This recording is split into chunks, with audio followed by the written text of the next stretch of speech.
Good morning, Linda.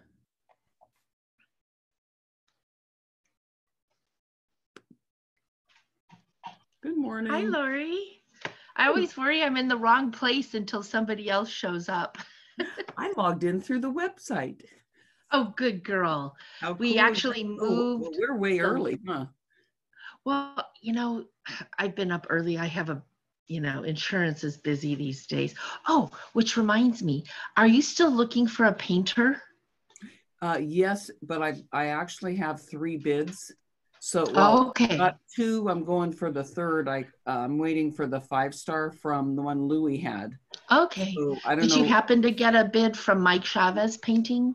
I did not, but I can call them because the first one came in as I could buy a new house with that bid. And the second bid came in like where we thought it was going to be. And so it would be nice to get one that would be maybe in comparison. The third one I'm waiting for, which is the 5-star.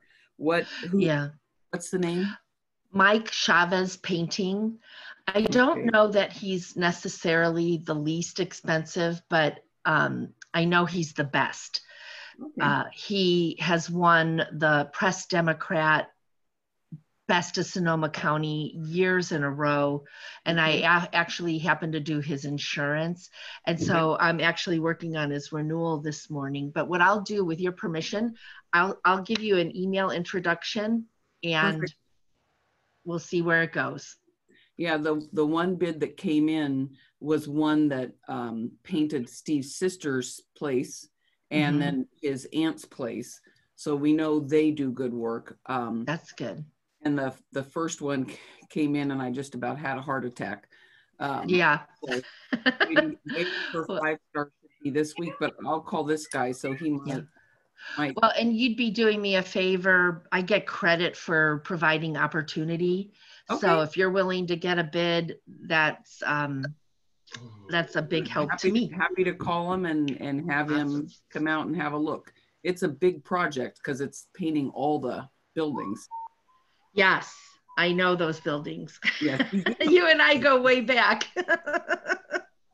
But it's the whole ball of wax. Yes. Great. Good morning, DMR. Morning, Barbara. Morning. Did you guys you looking for a painter or got one already? I'm out to bid right now. Well, there you go. Who do you have bidding your job? Darling's Painting gave me a bid. BB and Construction gave me a bid, and 5-star came out and looked, and we're waiting for a 5-star bid, which is the one that did Louis' house. And now Linda just gave me Mike Chavez. So if you know somebody, I'm happy to go with 4, but I don't want to waste somebody's time a lot. And I'll be curious to see what bid number 3 comes in at. If it's close to nobody, I don't know what number 1 was thinking, but Darling came in pretty reasonable. Or where I thought it was going to be. Sometimes the contractors bid a job so high because they really don't want to do it. Well, but I know him, and that's supposed to be the friends and family price. Well, there's the that. Divorced wife. Yeah. I think the most important thing is to use somebody who is licensed and insured. A lot of times the contractors that charge less can charge less because they're not properly covered. And that I can't tell you how many claims I've handled because you get what you pay for. Right. You need to go to the contractor's licensing board and double check to make sure their license is current. Yeah, but you know what? That stung me with my Clear Lake office when we remodeled it years ago. I went to the contractor's board. The contractor was a licensed and he did, have insurance. And then when he stuck us and I went against the bond, they don't tell you what the bond is, or at least they didn't back in 2009. His bond was for, I think, $15,000. And he it does tell you on the site. Okay. And he stuck me for close to, I think, $80,000. Wow. Oh my God. Or my company. And then he also stuck this little old lady, because she came to our building looking for him, for over 100,000.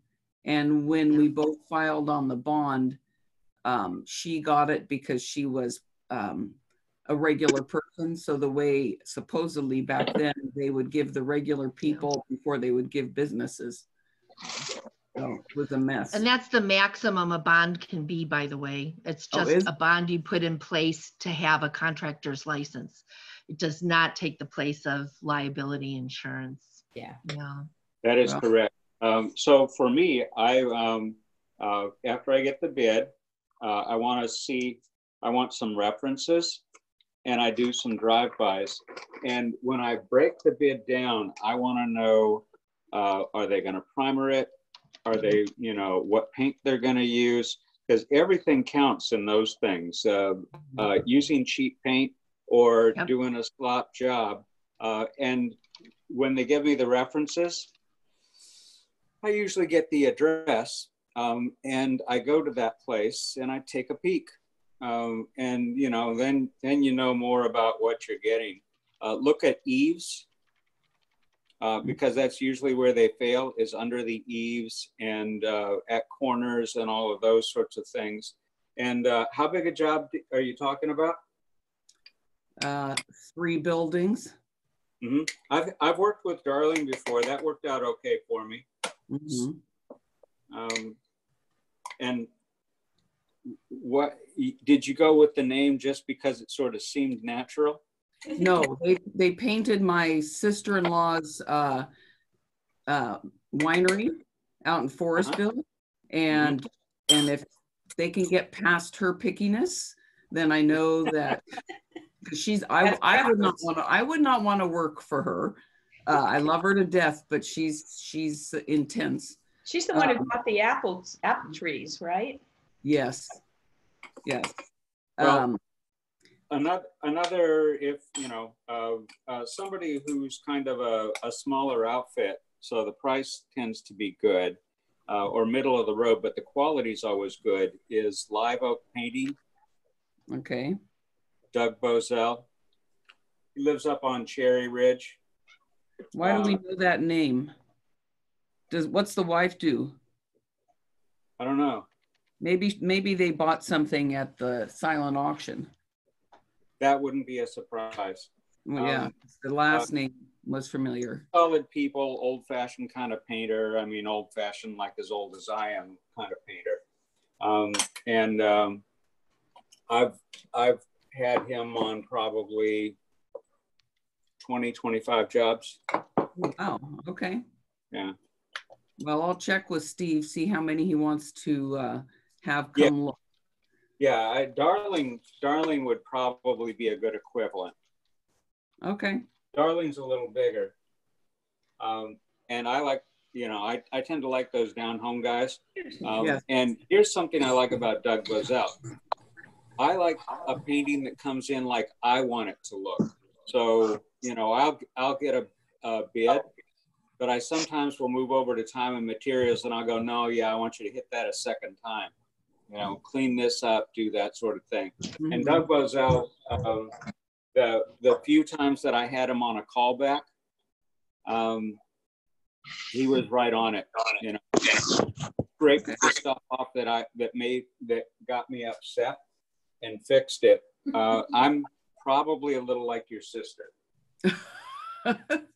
Maybe more polite, but the job is over when I say it's over. And I'm clear about that to begin with. It's like, this is the level I want. So with Doug, sometimes I was painting just to sell something. And I don't want to do an expensive, like really cool, neat and fine job. I want it to look good. Right. And, he'd roll through something for me and do it fast and do it cheap. And other times I wanted it done for quality. So you can get what you want with it. Yep. Okay. Haven't seen him in about a year and a half. Okay. Good morning. Good morning, everybody. Morning. Morning, everyone. That was a happy kitty getting some morning scratches.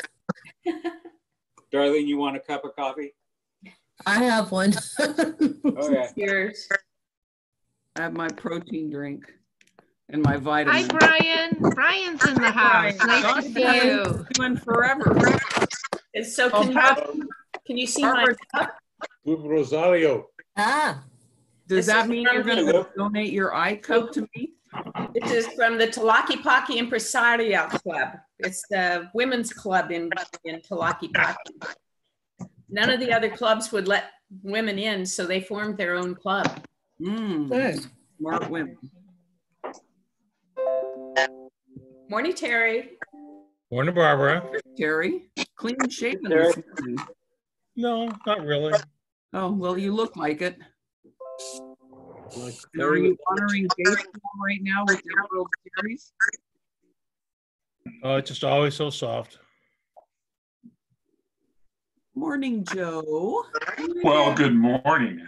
How is Lori this fine morning? Oh, Lori's just perfect. He's Sounded like it, right? There's our illustrious president. I see she's joined us. Yeah, kind of have to be here, don't I? Yep. Well, Louis, what Make someone else do the flavor is that meeting. drink? Say that again? What flavor are you drinking of that premier? We're trying the peach and cream. How is it? You know, I treat it like medicine. It tastes fine. Well, I had the bananas and cream, and it's pretty good. So, There's Bruce. hi, Bruce. Hello. Good morning. Elaine will be here in a minute. She's letting the dogs in.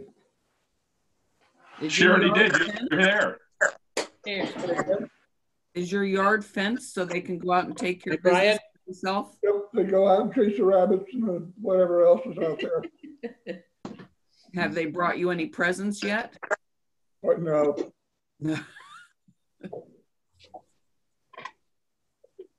There's Brian in person. Good morning. Hey.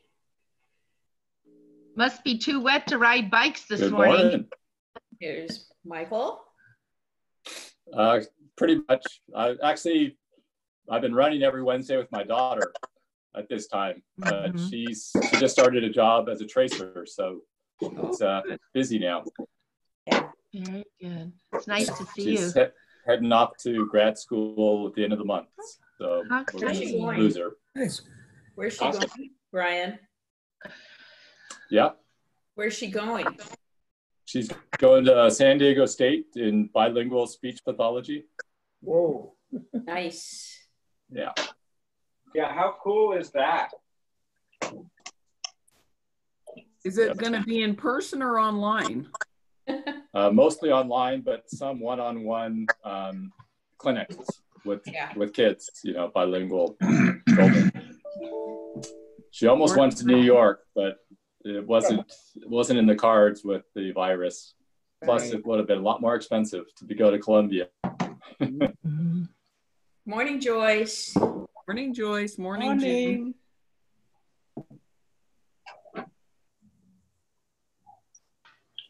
Everybody's bright and early today. There's Bill. Things to do. There's Bill. Yeah. Michael. Morning. Morning, Bill. Your beard is getting full. Yeah, Santa at our no Christmas dinner, party. you'd be Santa. Pretty soon I'll look like I did at the end of the Appalachian Trail. True that. You put on a little more weight since then, Bill. See.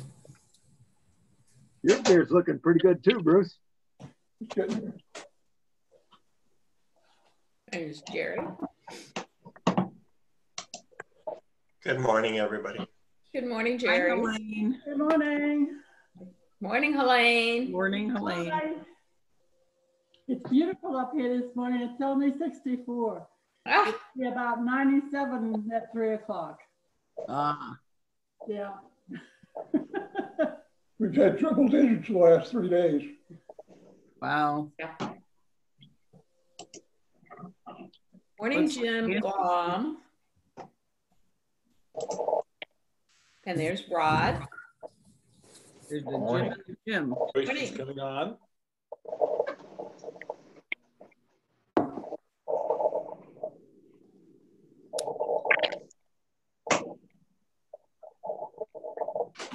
Hey, Jim.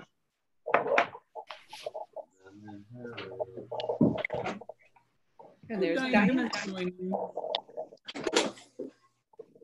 Hey, Diana. Good morning. How you doing? We're all here. Good. I have something I wanted to ask the group just very quickly. I promised a good friend of mine who lives in Minnesota. She is looking for a place to stay from probably December to March if our COVID is, that's a big if our COVID is, let's say, under control. Anyway, I told her that I'd ask the club if there was any place here that she could sublet, rent for that period of time. She's looking for a house? Yeah, probably a house or, you know, apartment of some sort. She'd like to be near a town. And she has one son that lives in Half Moon Bay and another one up in Chico. So she'd like somewhere in between.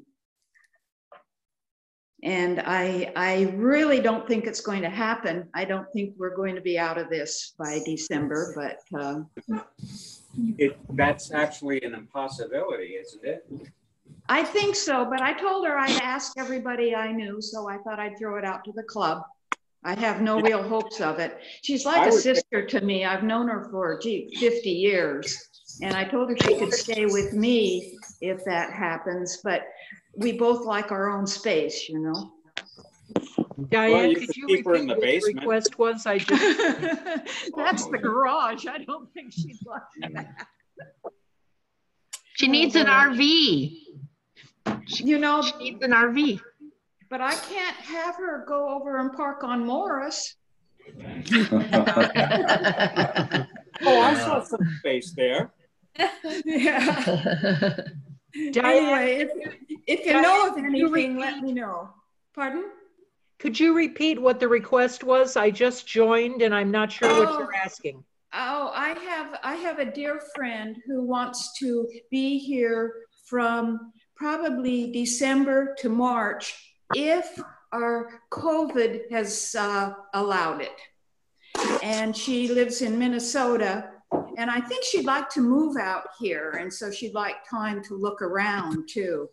But she's just looking for a place to sublet or to be for a few months in the winter here. And of course, she doesn't want to be in Minnesota in the winter. Don't blame her. Some Minnesotans must like it there.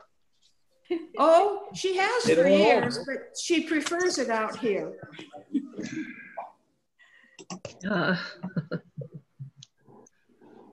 Anyway, I thought I'd throw it out. And wow, I love that background here I'm seeing behind Linda. Isn't that beautiful? Yeah, that's the sunrise. Oh, wow. It's not live though. It's a picture I took. Yeah, it's beautiful, but I can see it's not moving, so I kind of assumed that. Yeah. But I love it. That's beautiful. That's a view out of your place? It is. We're sheltering in paradise. I feel so blessed. Speaking of some, I'm starting to pick Gravensteins today, if anybody would like some. Ooh, nice. Yes, put it on the list. How many do you have? Take a couple. I've got 2 trees, so I'll probably pick a box or 2 today. So if somebody wanted to come by and grab some, I'd just bring them out. I've got a few hundred plums. Oh, I like all of that, but I'll help pick. David, I would come by for an hour and help you pick. I don't need help picking. I need help getting rid of it. All right. I'm emailing you. Would that be something the food pantry could use, David? Yeah, that's where a lot of my spare stuff goes. Yeah, are you talking about the interchurch food pantry? Yeah. Okay, yeah, because Yeah, I've talked with Mary McCauley about that piece. And well, we were thinking about doing some sort of a gleaning project in the club. Oh, right. You know? Huh? And she says they get overwhelmed with stuff. And so she actually suggested the food bank. Oh, really? Yeah. I was bringing them plums. I wasn't bringing. Well, I mean, you're probably fine. You're than they probably can fine. handle. But she may have been thinking, you know, because I'm going to have pears soon. So. Oh. Well, we've got pears with Barbara, apples with David, and who has the plums? Jim. Jim Jim has the plums. My three best friends. Does cereals take cereals would be an option. Yeah, I've got zucchinis. Who has zucchini?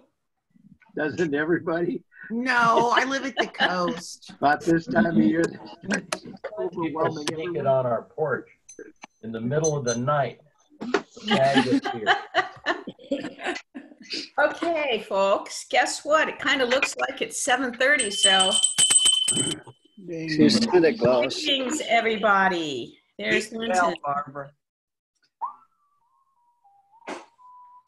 Let's get this show on the road. This Such as it is. There we go. From the beginning. Good morning, all. Welcome to the Sebastopol Sunrise July 22nd, 2020 meeting. Chris, I know you're here. Well, there you are. Chris? Hello. Do you have the pledge for us, please? Everybody face your screen and begin. I pledge allegiance to the flag of the United States of America and to the republic for which it stands, one nation under God, indivisible, with liberty and justice for all. Justice for all. Thank you. Now, does everybody realize there's no comma before under God? No. Okay. Trivia. Helene, do you have some words of wisdom for us? I do. In light of the fact that we are all leaders, I thought this was most appropriate. Living in this moment is incredibly difficult. It's having to make quick decisions with incomplete or imperfect information. It's acknowledging when you're wrong and being willing to change course. It's putting party politics aside and building bridges to keep our contentious state safe. This is from the Governor of Rhode Island, Gina Raimondo. Thank you. I just thought I'd put this up because this is what Rotary is. We're all welcome, all ages, sizes, races, abilities, religions, ethnicities, nationalities, sexual orientation, blah, blah, blah, immigration status, socioeconomic background, gender expression, identity. We are Rotary. And hair, different hairstyles too. Pardon? Different hairstyles too. And hairstyles, absolutely. With and without hair. Unhairstyle. Let's wave to everybody. Good morning, all. Hey, Barbara. Barbara, it's Marty. Yes, Marty. I just wanted to let people know they have restarted COVID testing in Sonoma County. Oh, good. I talked to Mike McGuire's office. I talked to Linda Hopkins.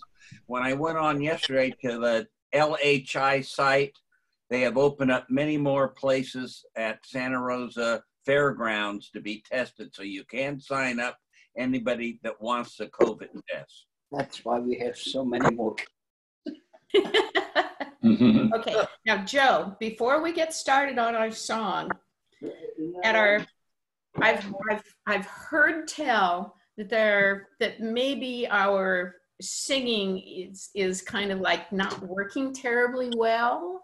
So I kind of wanted to get a feeling from everybody. Do you want to sing with Joe every morning? Yes. Yes. Okay. Yes. Then we will sing with Joe. Yes. Lead on. Well, thank you, Barbara, and I appreciate that because it does sound a little bit unusual, but we hear ourselves sing, and that's the important thing. And singing is good regardless of kind of what it sounds like, because it makes you feel good. Yep. And kind of in deference to the fact we have a late June gloom here, it's been kind of cloudy, a little misty in the morning. I thought we could do "You Are My Sunshine." How does that sound? Okay. All right, here we go. We're going to start with the verse. The other night, here as I lay sleeping, I dreamed I held you in my arms. And I awoke here, and I hung my head and cried. You are my sunshine, my only sunshine. You make me happy when skies are gray. You never know, dear, how much I love you. Please don't take my sunshine. Please take me away. Good job. Good Yeah, job. I can have a little more sunshine today.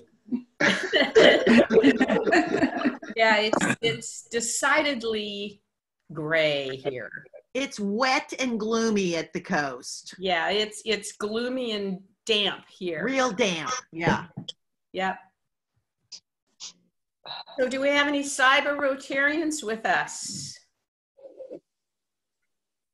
Do we have any cyber guests? Sarah, are you on this morning? So I was listening to the news briefly this morning, and I can't remember who it was, but it was a candidates debate for a school board, and they had two candidates, and their Zoom meeting was, what do they call it, cyber bombing by a white supremacist group. So we talked about it at the board retreat. You know, we have on our homepage, club homepage, the Zoom link, and we're doing it without, it's public access. So if we contemplated whether we should leave it there or move the Zoom link into the members only piece because of this cyber bombing issue. And I think I just want to say that if I have to kill the meeting because we get cyber bombed, I will. That sound okay with everybody? Fair enough. Yeah, until there's a problem, let's leave it on the public pages. Yeah. And then we can invite people to go to the public page and get to our meeting. The worst that can happen, there'll be some filth spewing across the screen, and you can cut it out, and we'll move on and adjust to that reality. Right. Yeah. Okay. And Because who cares? We may you know, like it's important to invite guests. You might not have it on mute. Okay. We might get new members. That's right.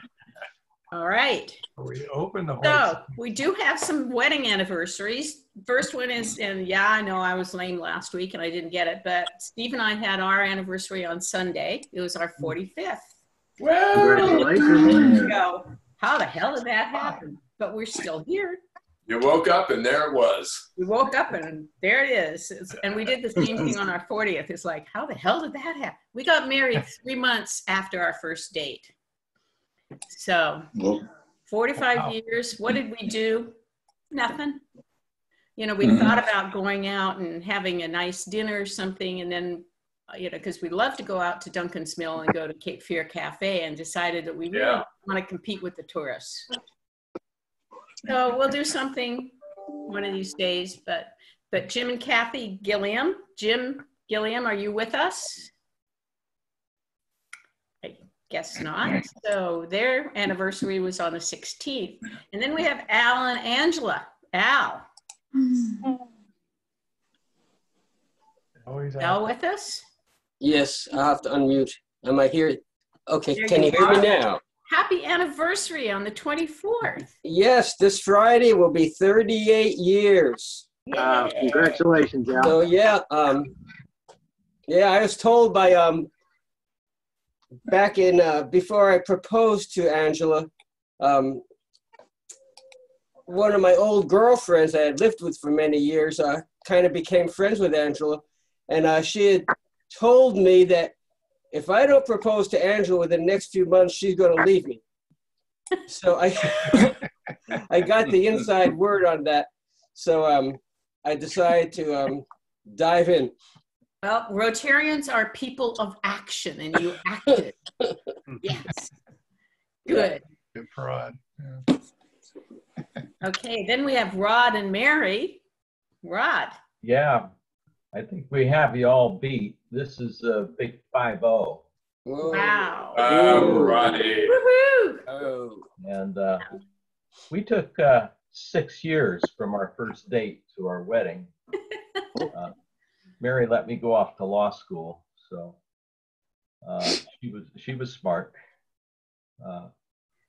And we're going hopefully up to my sister's place in the Sea Ranch Saturday for some champagne and cake.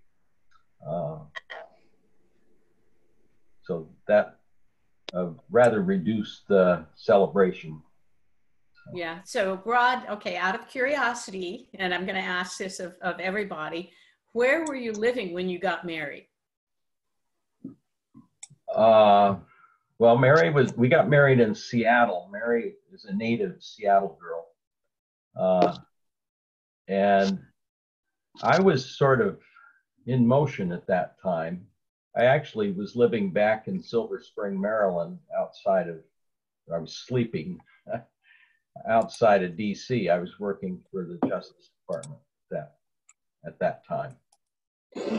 So Al? I was living here in Camp Meeker, and Angela had moved in with me, having been living in the city in San Francisco for a number of years. Yeah. I think it's interesting to find out where people have lived. You know, I grew up here in Marin, but I lived in Vancouver and Boise and Phoenix and San Rafael, and then back here to Sebastopol. So it's kind of interesting to find out where our members have lived, because I think a lot of us have just sort of lived all over. So I'm going to keep asking that because I think it's interesting. Then we have Joe. Happy Barbara, birthday, Joe. You didn't answer your own question. Oh, we were living in Boise, Idaho. We both just graduated from Boise State, and we're basically unemployed. We're both working temp jobs because Steve was thinking that he was going to be sent back to Fort Rucker, Alabama for officer maintenance school. So, you know, we were basically unemployed and fat, dumb, and happy, I guess. You know, not fat, but anyway. 3 months later, you wild and crazy kids, you. Well, see, it took him 6 months to get up the nerve to ask me out. We had a mutual friend at school. And actually, that fall, we had a finance class, and I was in the front row and had all the answers. He was in the back row saying, who the hell is that with all the answers? But it was a class I'd had as lower division, and I had to take it as upper division. See, I went back, I got my 2-year degree in accounting, worked, and then went back and finished my bachelor's at Boise State. So yeah, it took him 6 months to ask me out, and we were married 3 months later. Go figure, it worked. The two most conservative people in the club got married 3 months later. Go figure. So Joe, happy birthday on the 27th. Hey, Joe. Yeah, this is kind of a milestone of sorts. It's the 30th celebration of my 39th birthday. And, you know, so it's the last of the 60s, so to speak. You're gonna anyway, get past the 60s. You don't look a day older, Joe. Well, all this sheltering in place, you know, just kind of adds to your relaxation, I guess. But anyway, yeah, you know, we're probably going to keep doing what we've been doing that day. You know, maybe get something exciting like takeout. You know. So anyway, at this point, I'm thinking I shouldn't count this year since 2020 has been kind of a year you don't want to kind of count, but I guess we don't have a choice there. So thank you, President Barber. Well, I hope you at least get cake of some sort. Oh, I'm sure that'll come. Even if it's a cupcake. And a beer. There you go. And a beer, of course. And you're back at home and you're no longer in Portland. Yeah, we made it back, no problems. And we weren't part of any of that activity. Didn't see any of that activity, although it's kind of frightening that it's going on as close as it is. Yeah. Yep. Okay, now we have a Rotary anniversary. Michael Fells. Oh, that's nice. I'd forgotten. You've Thank forgotten. you. So, so how many years in Rotary? Our club and total. Yeah, let's see. Our club, I think, oh my goodness, I think it's about 11. And it's an additional 13 from my club in Los Angeles. So it's a long run, but it's been a good one. I'm still happy to be a member and have lots of good memories of friendships made, and especially here. It was harder in Los Angeles because of this distance, but it's been it's been a good quarter of my life or third of my life involved in Rotary. So yeah, thank you for reminding me. So is there any particular thing that you did in Rotary or activity, or was there sort of like an aha moment for you? Well, it wasn't an aha moment, but I think I wish it had happened in this club, but it happened in the Rotary Club of East Los Angeles, that I was asked to lead the group study exchange delegation to Lebanon. And I think Barbara knew I would mention this. In those days, we still had the group study exchange program, which was a month abroad with a group from a similar vocational area. So mine was in education. And we spent a month in Lebanon. And I think that was as close to a life-changing experience for me in many ways as anything that had happened within Rotary then and since, actually. It was important on so many levels. I'd waste too much time talking about it, but it's a program that I wish still existed, because I think everyone who participated in it over the years was profoundly impacted by it. I know Barbara was, and yeah, that was great. And the only other thing I'd say is that when Louisa, my wife, was having so many health issues, and you guys were so supportive and there for me all the time, for both of us all the time. And that's something that will be with me forever. And I'm very, very, very grateful for the support and friendship that I received those years. So thank you. Yeah, I was, for those of newer members, in 2012, I was a group study exchange team leader to Turkey. And I spent a month in Turkey in the European part in Istanbul. And it was really, really great. And Michael and I talked briefly because things are not going well at all in Lebanon right now. And things are going really badly in Lebanon right now. Things are not going terribly well in Turkey. Right. And we both have such fond memories of the people that we met and what we saw and what we did. And it's sad to see things deteriorate. Yeah. Yeah, but we really, really both cherish the time that we spent in those countries. And I know that we've talked about it before, Jerry's talked about it, but Rotary travel is absolutely incredibly amazing, and I can't wait until we can do it again. My dear friend Margie down in Guadalajara had her 81st birthday this last week. And I sent her a message and said, I can't wait until I can come back next summer and celebrate your 82nd with you. Because we do make such really good friends in other countries. Okay, enough of that. One more thing, Barbara, speaking of friends, Michael, thank you for the joy of Marley. Yes. Oh, Yes. thank you.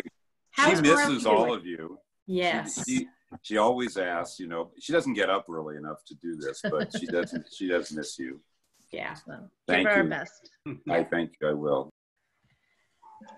Okay, happenings. Well, you know, so what else is new? Zoom meetings every Wednesday. This Friday is the community service meeting. The 30th is the Sonoma County Association of Rotary Clubs meeting, and that we are hosting, and that David Mark Raymond is coordinating, and Michael Cook is helping. So it will be on Zoom, and we have the link available, and I don't know, Jim, maybe you can tell me, I can't remember. Have we put it on the club webpage? SCARC meeting, you mean? The SCARC meeting? Probably not. Yeah, right now, and it's not on there. Okay, well then I'll send you the information and you can get it on the club homepage, because I know we're going to be getting inquiries from people. Send me the link, and it's easier to send them to the homepage. I was wondering. I was wondering what the meeting is going to look like, David. What kind of festivities are planned for that meeting?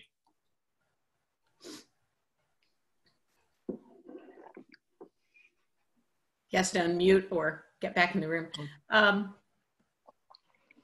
Basically, it's going to be, normally it's a strictly social, there's no program, but we all go through and just sort of say, welcome to the new Rotary year. What are we going to do? What are your fundraisers?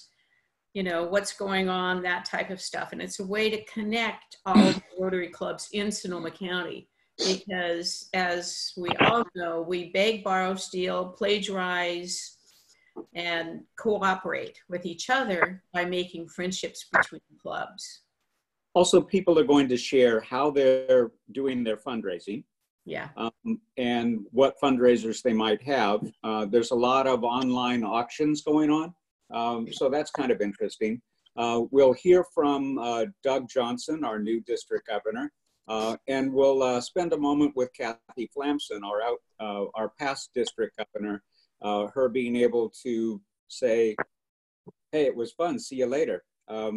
Sorry we burned up most of the county and then made people sick, but that was the year that was. So it's a chance to meet new club presidents and officers, and for people to kind of get their feet in. So it's for everybody, and mostly, of course, it's all about us. So show up for it and see who else shows up for our party. Barbara will be conducting it. Michael Cook will be co-hosting, and he'll be running the screens and making things like awesome for everybody, because he knows all those cool tricks. Okay, and then on August 12th, we will have, Michael Cook will be holding an International Service Committee meeting right after our regular meeting. Okay, why? I'm wondering if Gus is learning to tie his shoes. Oh God, are you watching me? Huh? Okay, so for some reason, gotta get ready to go. Gus, put it on mute, and you won't pop up in front of everybody's face. Oh, well, that's all right. You can watch me tie my shoes. That's the most entertainment I had in a long time. No, entertainment is if you had our cat Petey, who loves to play with the shoelaces when Steve is tying his boots. Well, that's great. Yeah, she thrills. I keep tying my shoes. Yeah. I'm wearing slippers. We can review. Hey, folks, there wasn't a lot going on this last week. No. But we got some new emojis based on the areas of focus. Who wants to tell me what all these different ones mean? What's the first one? Peace. Peace. What's the second one? Medical. Third. Breastfeeding. Mama. Maternal and child health. What's the next one? Clean water. And next? Literacy. Literacy. And Al's dictionaries. Yeah. And the next one? Money. Community development. Lending. Yes. And the last one, the newest one? Environment. Yep. So let's describe Rotary in emojis. Don't know how to access them, but. Cut and paste. And then this was Terry's background last week. And I happen to be, and my family, my kids especially, big Bill the Cat fans. And I just love it. So I had to show it because it's appropriate. Vivid. Announcements. Who has an announcement? First of all, I want Michael McLaughlin. Give us a little update on what you have your community service meeting on Friday.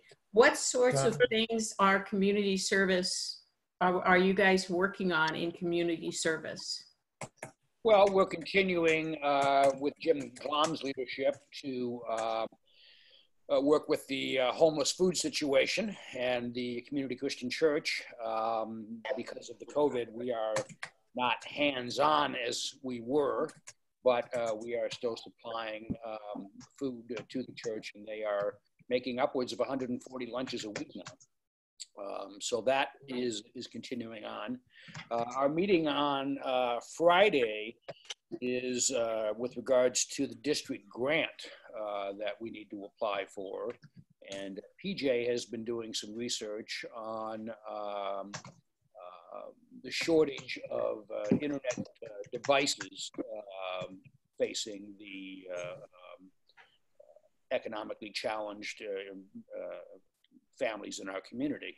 And so we want to try to figure out a way to work with the schools and provide devices and provide connectivity so that as they study over the internet, that they're not going to be falling behind any worse than they are. So and the school board is meeting on Thursday, so that's why we've scheduled the meeting for Friday to so that PJ can report on how we're doing with that. Let's see, what else are we doing? We're working on the anti-racism, and the committee is looking at our procedures and the way that we address things, trying to make sure that we are as inclusive as we possibly can be, and try to figure out ways to reach out. Pretty much, we are debating and talking about the Christmas dinner, whether or not it's going to be possible to do that. Most of the people it's pretty difficult at this point. We certainly couldn't do an in-person one, and I think there are very big challenges with trying to do a takeout. So we'll be discussing that in further detail on Friday also. So the link, I believe, is on the website. You're welcome to join us. It's at 5:30 on Friday. I believe it's in the members only section. Okay. Okay. Any other announcements? Yes. For membership. Okay. Marnie, I know you're here. I've been trying to get in touch with you regarding the fireside chat coming up, and I haven't heard back from you, so I'm telling you now in front of everyone. Okay. So thank you, Al. I hope you can hear me. I had surgery recently, so I've been recovering. But anyway, I did just send you an email saying, yes, absolutely. Saturday afternoons, late July, August, all good with me. I'll be happy to see people in person. Perfect. Very good. Thank you. Thank you. Okay. Sorry to hear about the surgery. Yeah. Happy Bucks. Now, first of all, during the board meeting on Monday evening, I'm sitting here in my office looking out at the field that's outside, and here comes this buck walking across. And PJ goes, how many points? And I sit there and I count 8-point buck. And it looked a lot like this buck out in the field. And then last night it was out there bedded down just like this. So that's why this picture. So happy Bucks. Now this year, because we're meeting on Zoom, If you have Happy Bucks and you make a contribution, it's going to go to our community foundation to help fund our projects. So does anybody have any Happy Bucks? Nobody's happy? No. I'll contribute. Barbara. Yes. Well, I think 50 years of intermittent bliss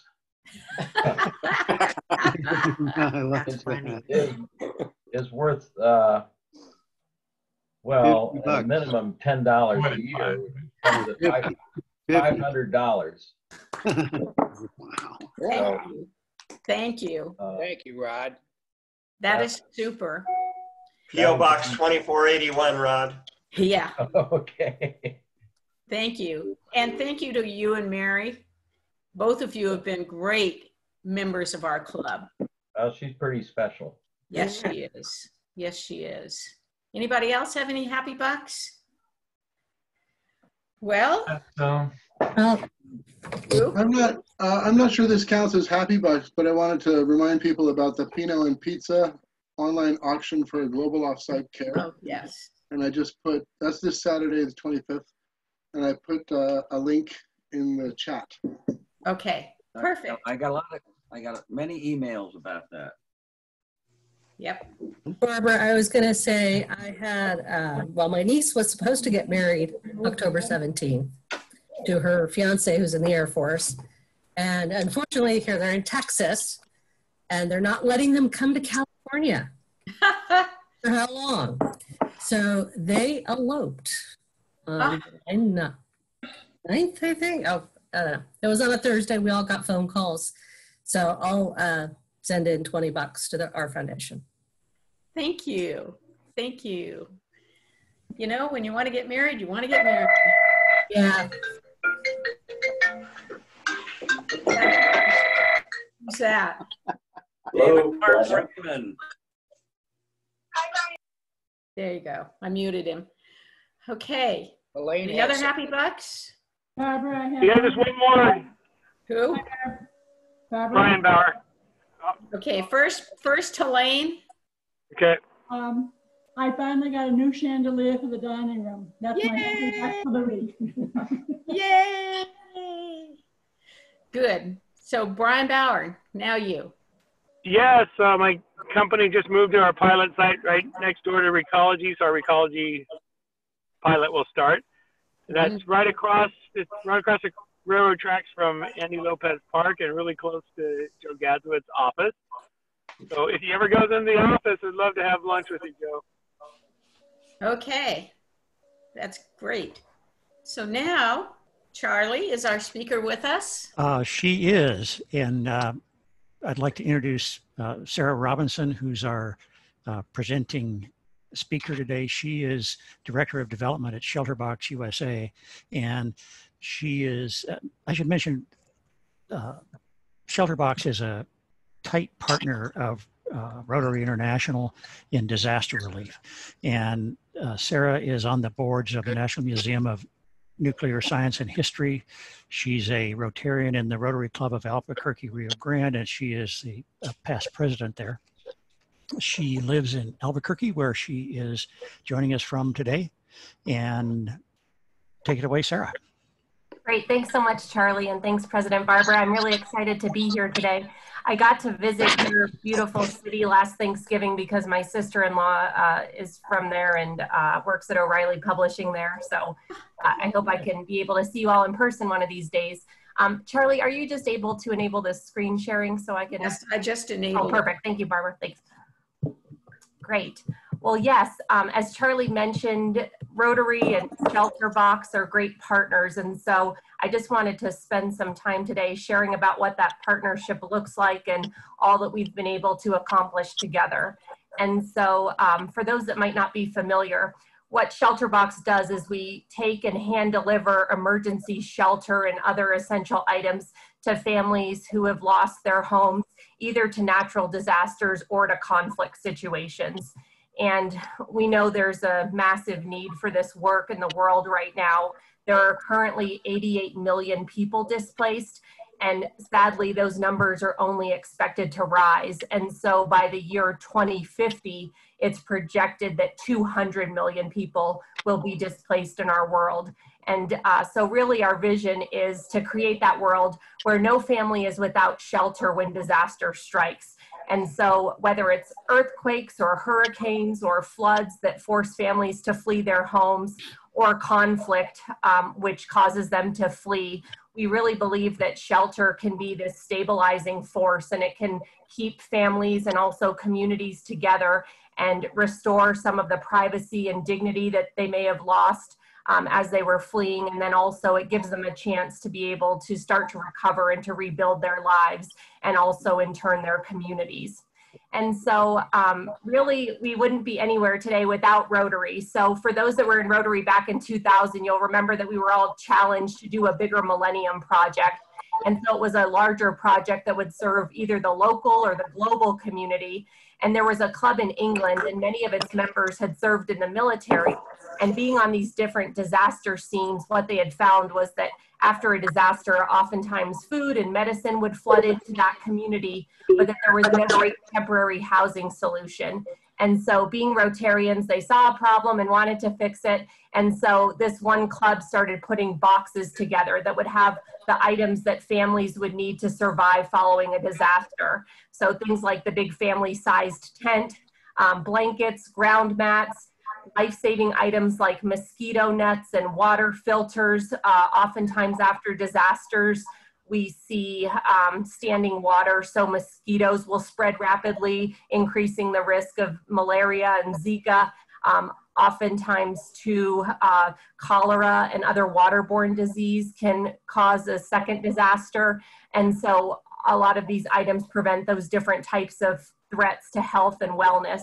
We also give items like cooking equipment and some basic tools.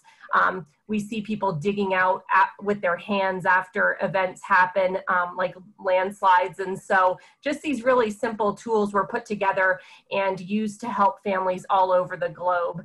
And really there are a lot of kind of simple and low cost solutions. Something as basic as a solar light can really be transforming for these families, because oftentimes they're without electricity for months at a time following an event. And we put 2 of these lights into each box because we know if there are 2 hung in the tent at night, it's enough light to read by. And so it becomes a way that children can start to do homework again. Parents can prepare meals for their children at nighttime. And also in some of the camps where we work, sexual violence can be an issue. And so being able to carry a light to the latrine at night, for example, really makes a massive difference. And so that's just an example of some of the types of items that we provide within our packages. We also have a newer piece of equipment. While that standard box offering costs $1,000 for the items inside and for us to ship it into country, we have a newer piece of equipment that's called a shelter kit, and these are $100. And so we're able to help a large number of families with these for a cost that we used to, only be able to serve 1. We can now serve 10. And some of the benefits to this toolkit are they contain tarps and tools that can be used to do repairs. So if your roof is torn off in a hurricane, for example, the tarps and nails can be used to repair that structure. And also we have, the core purpose of these items is shelter, but people repurpose them in all different ways. So when we were in the Philippines, the families had lost their homes to the typhoon, but also their fishing nets were swept out to sea.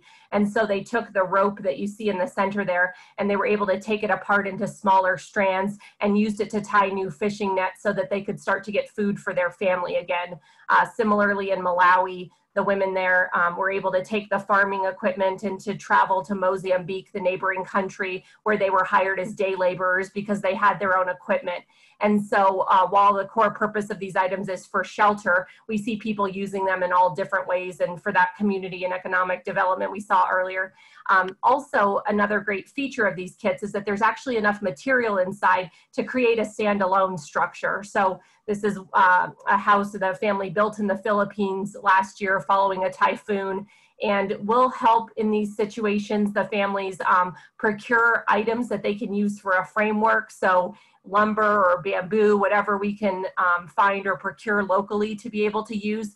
And then we'll train them on different building techniques. So making sure the roof is sloped at an angle so water will run off and that there are spaces for ventilation. And then really things as simple and practical as, I don't know if you can see, but there's little colored dots along the window there. Those are all bottle caps because they're just a throwaway item we can find in countries all over the world. But if families nail into the bottle cap, it will keep the head of the nail from having the tarp tear around it if there are heavy winds.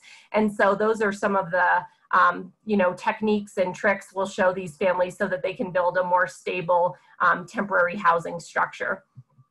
And I'm often asked how we get the items to where they need to be. And the answer is really any means possible. We have aid pre-positioned in 10 different locations around the world so that we can pull down from the stock based on where a disaster strikes. But once we get it into country, either by boat or by plane or other form of transport, we're really using any means possible to get these items where they need to be.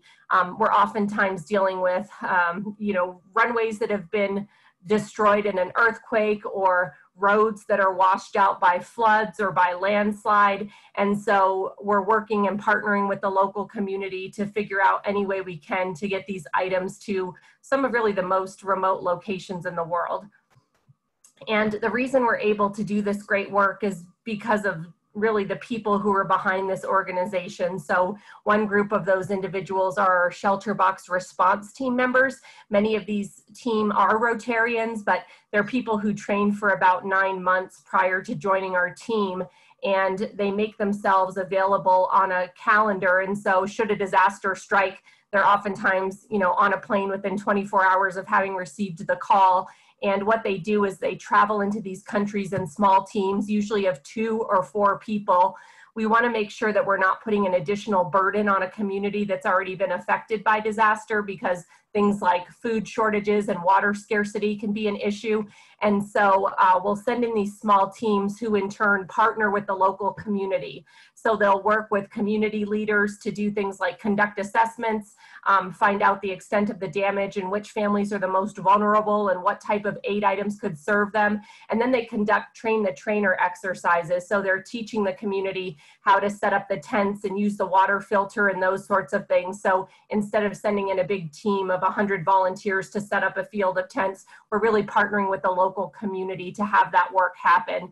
And an important piece of that community and the partnership is Rotary. So we are Rotary's project partner in disaster relief. And since the One Club started us, we've stayed partners with Rotary International, even though we became a standalone charity a couple years in. And so the partnership with Rotary allows us to operate in ways that other agencies can't, or more quickly or more effectively. So the partnership takes on many different forms. When we were in Peru following flooding, the Rotarians introduced us to the president and his wife, and they were able to assign the local military to aid in our distributions.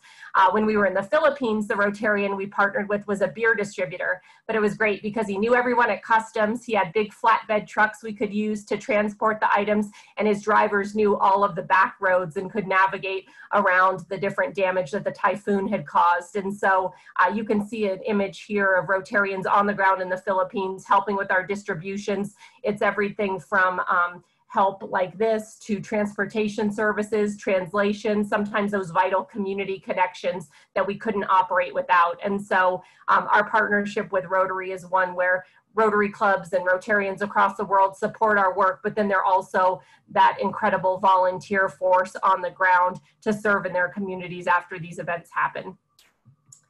We also work with other agencies, so groups like the Red Cross and the UN and Habitat for Humanity. And a part of this is to make sure that we're not duplicating efforts and that no areas of a country are being forgotten after a disaster, but also with a partnership like with Habitat, they come in after us, and what they'll do is replace the tarps with wood and corrugated iron, as you can see here from the Caribbean in 2017 following Hurricanes Irma and Maria. We partnered with Habitat on that particular response so that the people would have more permanent structures to live in once the storm had passed. And so we do want to make sure that people continue on that path to recovery, since ours is very much meant to be a temporary housing solution for them.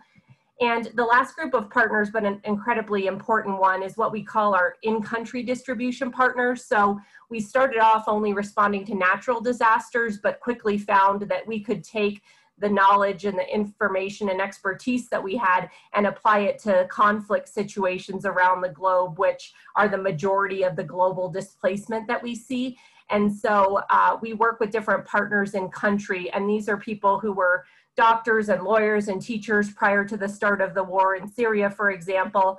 And what they'll do is they'll meet us on the border of Turkey in this case, and we'll provide training and the equipment, which they then take into their home country and distribute, and then report back to us on the families who have received the items and other information that we require. But because we have these partnerships with all different organizations in various parts of the globe, we're able to work in some of the most dangerous conflict situations in the world, places like Syria, the Lake Chad Basin of Africa, near Nigeria, where families are fleeing Boko Haram, in Bangladesh, where the Rohingya refugee crisis unfolded. And so these partners are really a critical piece of our work.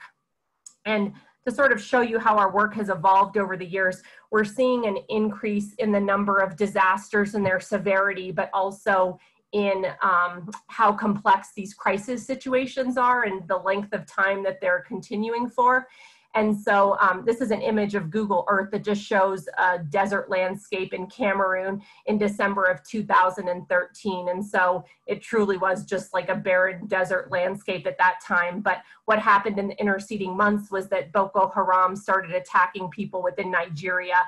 And so many of the families fled, and they settled in this, you know, sort of area of land that nobody else wanted to inhabit. And so this is just less than a year later, and all of those different white dots on the left-hand side are tents that families are living in. If you jump ahead, though, to June of 2016, you can see the tents are just entirely covering the screen.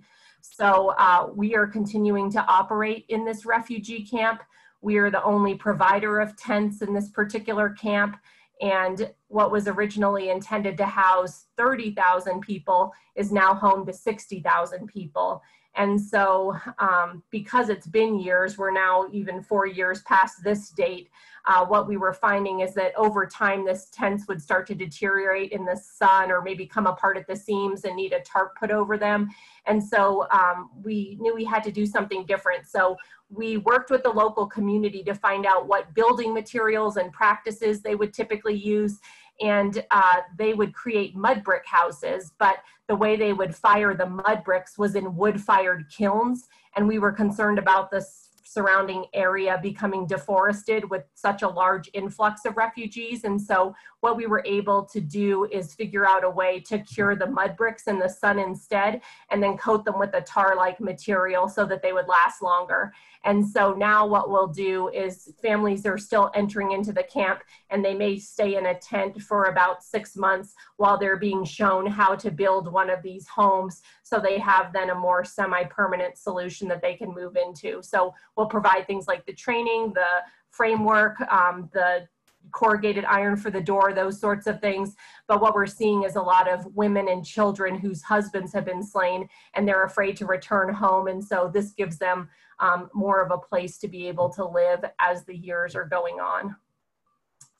I love this slide. So this is our 20th anniversary. And since that one Rotary Club project started back in 2000, we've been able to serve 1.5 million people around the globe because of our partnership together. And so we've been in over 100 countries on 300 plus deployments.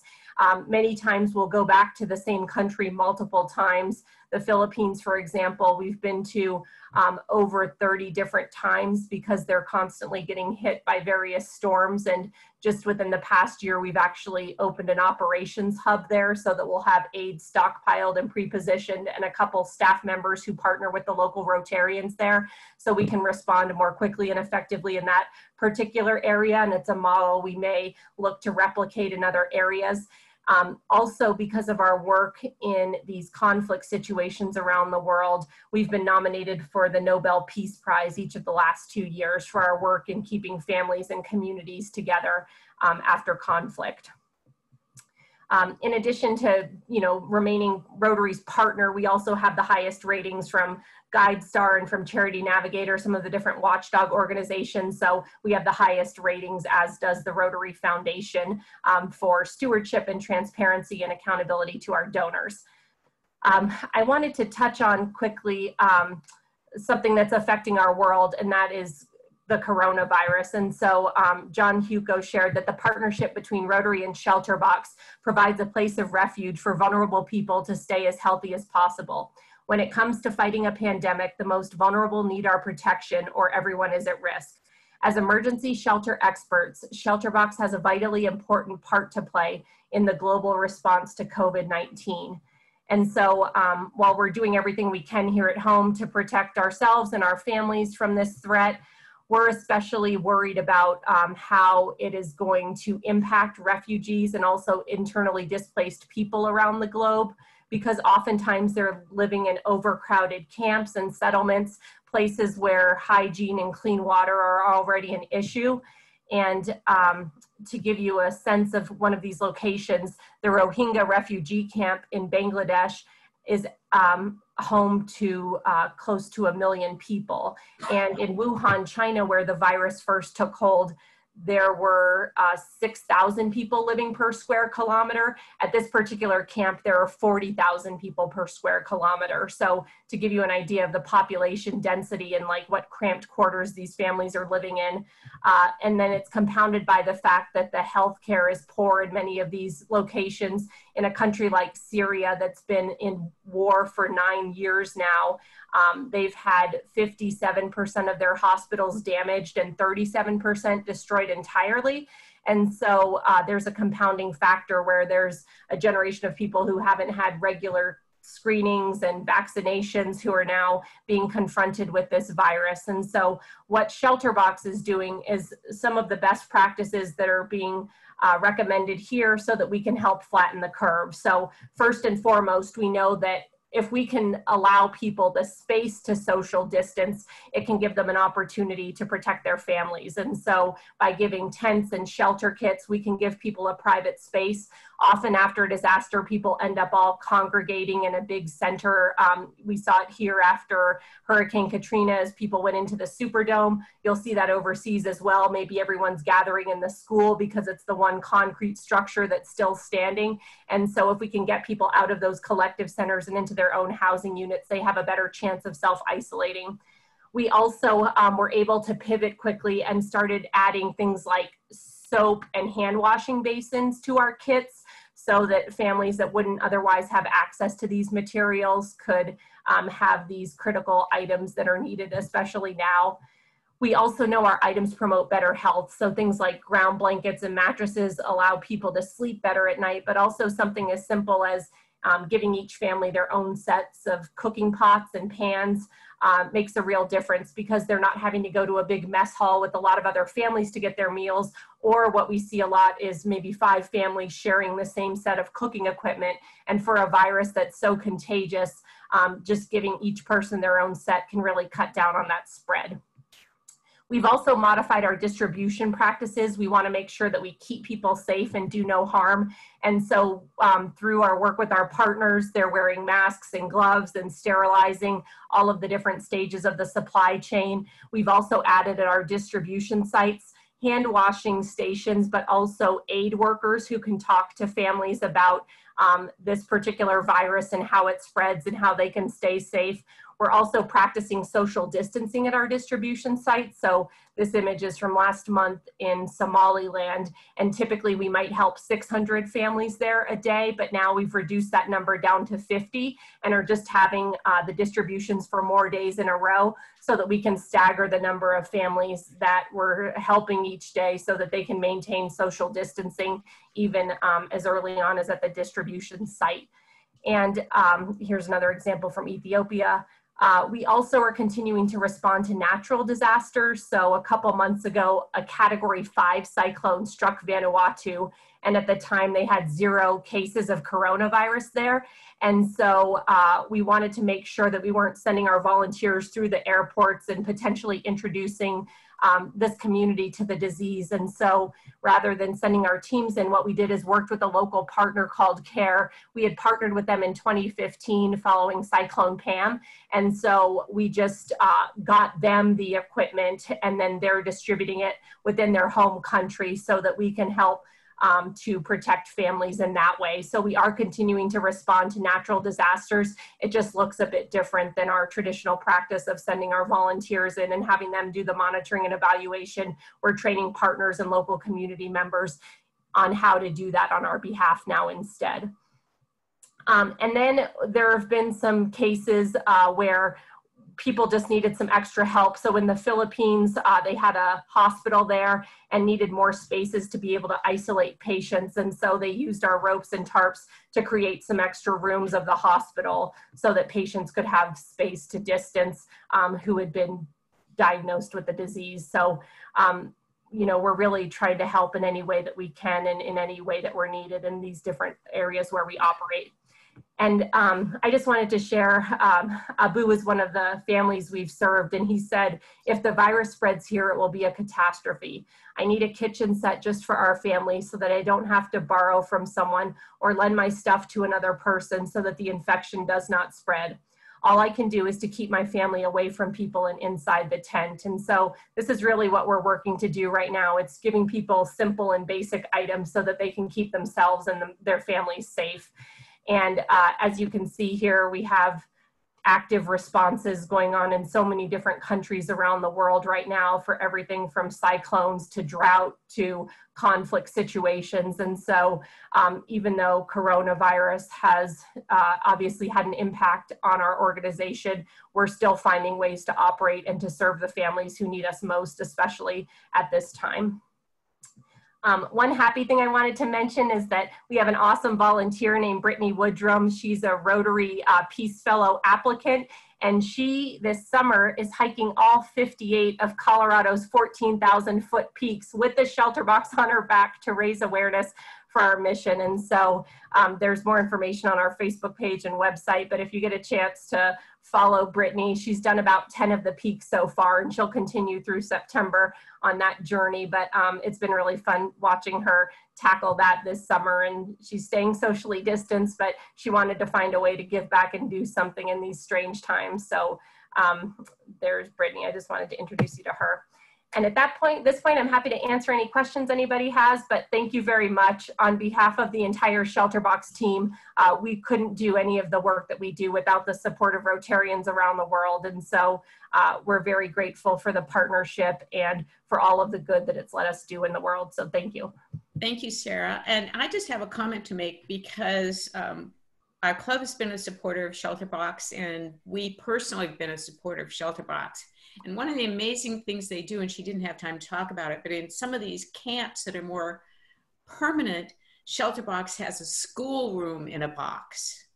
Because one of the issues when you have these camps is you have the children who are not getting their education. So by having some of these education things in the kit itself, and then having a schoolroom in a box, they are able to set up centers, groups, and probably not with COVID, but where the kids can get and continue some education. So it's really, really incredible. Thank you. Thank you, Barbara. Anybody else have any questions or comments? You're going to have to unmute yourself if you do. Thank you. It was a good program. Thank you. Thank you. Thank you, everybody. Yeah, there was one story about Hawaii California for help with Shelter Box for their own personal self. Sorry, I think there were two people talking at once. Sorry. Yeah. Sarah, are you having like regular people purchase the shelter boxes, say in California, for earthquake safety?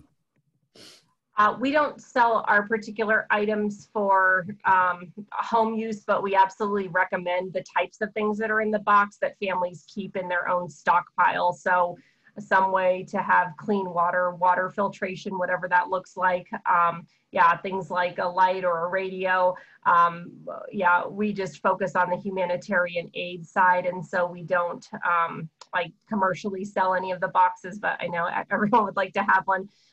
The tents aren't entirely practical for personal use. They weigh 75 pounds, but they're made to withstand 70-mile-per-hour winds and rains because people tend to be living in them for months at a time. So they're not ideal for camping. They're kind of hard to take up and put back down. But yeah, we would definitely recommend, especially in an area like California where natural disasters are a reality, to have that type of home kit that's easy to grab and go with. I think, Sarah, what people are saying is that if you put commercial packages together for government agencies, that this could be a fundraiser to then support your international work. Yeah, definitely. We should, yeah, look into that as an opportunity.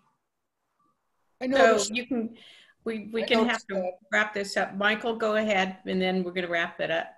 I noticed on your distribution worldwide that there doesn't seem to be anything going on in the Western Hemisphere. Is that just at the moment, or you work with South America and the Caribbean? And yes, absolutely. And honestly, it ends up usually being the second half of the year that you see a lot of those deployments happen, because that's when our hurricane season comes through. But yeah, the Caribbean, South America, we were in Paraguay last year responding to flooding, and we worked with the local Rotary students there to help with our distribution. So yeah, if you looked at a map of everywhere we've been, those places would all be colored in. Yes. Okay. And I put my email in the website in the box there, Barbara, if anyone needs more info. Thank you. Right. And again, you can go to the Shelter Box USA website and make a donation and buy a box and have it sent someplace at their choice. Thank you. So now I'll go back and share again, because we're going to do, and I've got to go down here. Here we go. We're bringing back the raffle, sort of.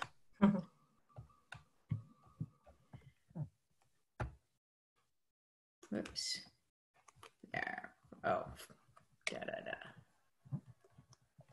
Okay, first one. Here we go. Current slide. Okay, so here's the raffle. Here's the winning ticket. Now, Michael Fells. Who's the 15th person to join? That would be our very own Rod McCauley. So, Rod, this is your raffle ticket. Now, what we're going to do is, instead of spending 55 cents to mail it to you, I am going to use this Rotary coin to scratch it for you. As and I haven't done this before, so I'm not sure how well it's going to work. Don't do too many, Barbara. You'll make it void. Well, you know, I don't know how to do that. Each side pays specially. Okay, I'll do it afterwards. But if this card has any money on it, guess what? You're going to get it in the mail, Rod. So here you go. Bruce, do you have a way clean joke of the day? Yes, I do, Barbara. Can you hear me? Yep. Yep.